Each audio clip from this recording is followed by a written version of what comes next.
Hi മക്കളെ, ഫൈസൽ സാറാണ്. മക്കളെ, നമ്മുടെ പരീക്ഷയ്ക്ക് ഏറ്റവും ഇമ്പോർട്ടന്റ് എന്ന് പറഞ്ഞാൽ നമ്മുടെ റീഡിംഗ് മാപ്സ് എന്ന് പറയുന്ന ഭൂപടങ്ങൾ വായിക്കാമെന്ന് പറയുന്ന ചാപ്റ്ററിന് സ്ഥിരമായിട്ട് ഏറ്റവും ഇമ്പോർട്ടന്റ് ആയിട്ട് ചോദിക്കുന്ന രണ്ട് കാര്യങ്ങളാണ് ഇന്ന് നമ്മൾ ഡിസ്കസ് ചെയ്യാൻ പോകുന്നത്. ഏകദേശം ഈ രണ്ട് കാര്യങ്ങളിൽ നിന്നും കൂടിയായിട്ട് നിങ്ങൾക്ക് 8 മാർക്ക് വരെ ചോദ്യങ്ങൾ ചോദിക്കാവുന്നതാണ്. അതുകൊണ്ട് വളരെ ശ്രദ്ധിച്ചിട്ടായിരിക്കും എന്റെ മക്കൾ ഇത് കേൾക്കേണ്ടത്.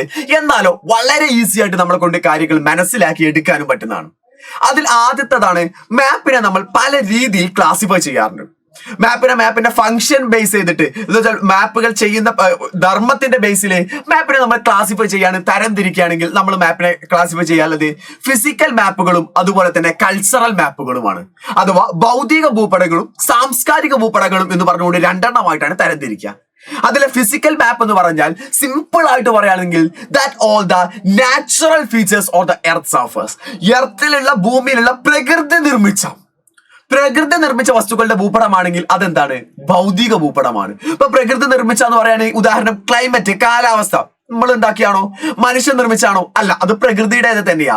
ഫിസിയോഗ്രഫി, ഭൂപ്രകൃതി എന്ന് പറയുന്നത് മഞ്ഞ്, മല, അതുപോലെ തന്നെ മൗണ്ടെയിൻസ്, അതും അല്ലാതിന്റെ ഇടയിൽ നമ്മളെ മരുഭൂമികൾ, ഇവയുടെ എല്ലാത്തിന്റെയും ഭൂപടങ്ങൾ എന്ന് പറഞ്ഞാൽ that's all are the natural features, പ്രകൃതിദത്തമായതാണ്. ഇങ്ങനെയുള്ള ഭൂപടങ്ങളെ വിളിക്കുന്ന പേരാണ് ഫിസിക്കൽ മാപ്പുകൾ അഥവാ ഭൗതിക ഭൂപടങ്ങൾ എന്ന് പറയും. അതേസമയം കൾച്ചറൽ മാപ്പ്, നമ്മുടെ കൾച്ചർ എന്ന് പറയുന്ന സംസ്കാരം എന്ന് പറയുന്ന ആലോചിച്ച് നോക്കുക. കൾച്ചർ നമ്മുടേതല്ലേ, പ്രകൃതിയുടേതല്ലല്ലോ, നമ്മുടെ സംസ്കാരമാണ് നമ്മൾ പറയാറില്ലേ. അതുകൊണ്ട് തന്നെ കൾച്ചറൽ മാപ്പ്, സാംസ്കാരിക ഭൂപടം എന്ന് പറഞ്ഞാൽ that all are the man made features അഥവാ മനുഷ്യനിർമ്മിതമായതാണ്. മനുഷ്യൻ നിർമ്മിച്ചതാണെങ്കിൽ അതിനെ നമ്മൾ വിളിക്കുന്ന പേരാണ് കൾച്ചറൽ മാപ്പ് അഥവാ നമ്മൾ എന്ത് വിളിക്കാറുണ്ട്? സാംസ്കാരിക ഭൂപടങ്ങൾ എന്ന് പറയാറുണ്ട്. ഇപ്പൊ എക്സാമ്പിൾ പറയാറുണ്ട് പൊളിറ്റിക്കൽ മാപ്പ്, രാഷ്ട്രീയ ഭൂപടം. നമ്മുടെ രാജ്യങ്ങളുടെ എല്ലാം അതിർത്തികൾ അടങ്ങിയിട്ടുള്ള ഭൂപടമില്ലേ?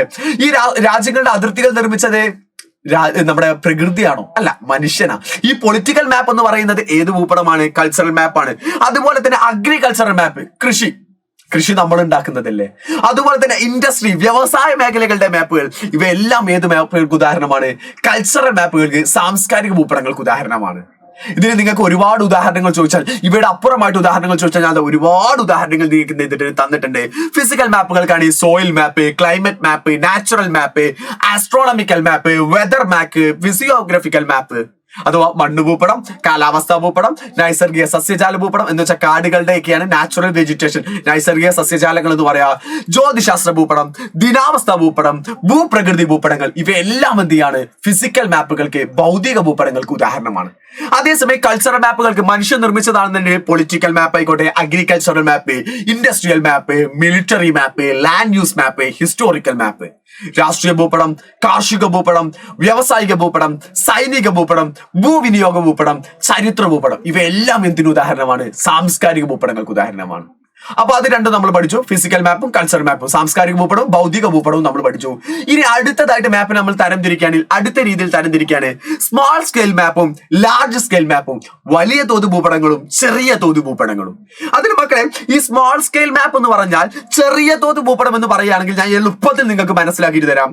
ഒരു വലിയ സ്ഥലത്തെ ചെറുതാക്കി കാണിക്കുകയാണെങ്കിൽ അത് ചെറിയ തോത് ഭൂപടമാണ്. ഇങ്ങനെ പറഞ്ഞേ, a large area we can minute to the small map. ഒരു വലിയ സ്ഥലത്തെ ചെറുതായി ആയിരിക്കാം. ഉദാഹരണം ഇന്ത്യയുടെ മാപ്പ് നോക്കിക്കൊണ്ട് നമുക്ക് നമ്മുടെ വീട് കാണിച്ചു കൊടുക്കാൻ പറ്റുമോ? ഇല്ല. കാരണം എന്താണ്? അത് വലിയ സ്ഥലമാണ് ഇന്ത്യ എന്ന് പറയുന്നത്. അതിനെ നമ്മൾ ചെറുതാക്കിയിട്ട് ഒരു മാപ്പിലേക്ക് കാണിക്കാൻ ചെയ്യാറുള്ളത്. അതേസമയം ലാർജ് സ്കെയിൽ മാപ്പ്, വലിയ തോത് ഭൂപടം എന്ന് പറഞ്ഞാല് അതിന് ഒരു ചെറിയ സ്ഥലത്തെ വലുതാക്കുകയാണെങ്കിൽ അത് വലിയ തോത് ഭൂപടമാണ്, ലാർജ് സ്കെയിൽ മാപ്പാണ്.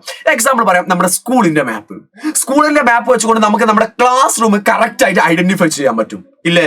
8A ക്ലാസ് എന്ന് പറയുന്ന ക്ലാസ് നമുക്ക് കൃത്യമായിട്ട് കാണിച്ചു കൊടുക്കാൻ പറ്റും. ഇന്ത്യയുടെ മാപ്പ് വെച്ചിട്ട് നമുക്ക് 8A ക്ലാസ് കാണിച്ചു കൊടുക്കാൻ പറ്റുമോ? ആർക്കെങ്കിലും നമ്മളെ വീട് പറഞ്ഞു കൊടുക്കാൻ പറ്റുമോ?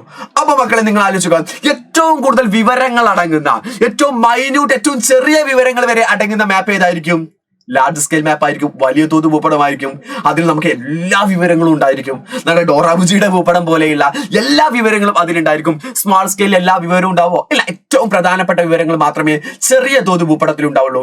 സ്മാൾ സ്കെയിൽ മാപ്പിന്റെ ഉദാഹരണങ്ങളാണ് അറ്റ്ലസ് മാപ്പുകളും വാൾ മാപ്പുകളും. വാൾ മാപ്പുകളും. അതേസമയം നമ്മുടെ ലാർജ് സ്കെയിൽ മാപ്പിന്റെ ഉദാഹരണമാണ് കഡസ്ട്രിയൽ മാപ്പുകളും ടോപ്പോഗ്രഫിക്കൽ മാപ്പുകളും. മലയാളത്തിലെ ചെറിയ തോത് ഭൂപടങ്ങളുടെ ഉദാഹരണം അറ്റ്ലസ് മാപ്പുകളും ചുമർ ചിത്രങ്ങളുമാണ്. വലിയ തോത് മാപ്പുകളുടെ ഉദാഹരണം കഡസ്ട്രിയൽ മാപ്പും ധരാതലീയ ഭൂപടങ്ങൾ ടോപ്പോഗ്രഫിക്കൽ മാപ്പുകളുമാണ്. സോ ചെറിയ തോത് ഭൂപടം എന്താണെന്ന് പഠിക്കണം, വലിയ തോത് ഭൂപടം എന്താണെന്ന് പഠിക്കണം, ഫിസിക്കൽ മാപ്പ് എന്താണെന്ന് പഠിക്കണം, കൾച്ചറൽ മാപ്പ് എന്താണെന്ന് പഠിക്കണം, ഓരോന്നിന്റെ ഉദാഹരണങ്ങളും പഠിക്കണം. ഇവ ഓരോന്നും 4 മാർക്കിന് വെച്ചിട്ടാണ് മക്കളെ ചോദിക്കാറുള്ളത്.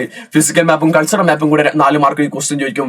അതുപോലെ തന്നെ ചെറിയ തോത് ഭൂപടവും വലിയ തോത് ഭൂപടങ്ങളൂടെ വീണ്ടും 4 മാർക്ക് ചോദിക്കും. അതിന് 8 മാർക്കിന്റെ ചോദ്യങ്ങൾ നമ്മൾ ഈസി ആയിട്ട് പഠിച്ചു കഴിഞ്ഞു. നിങ്ങൾക്ക് മനസ്സിലായില്ല? ക്ലിയർ ആയിട്ട്? യെസ്, ഇതുപോലത്തെ വീഡിയോകളുമായിട്ട് നമുക്ക് വീണ്ടും കാണാം.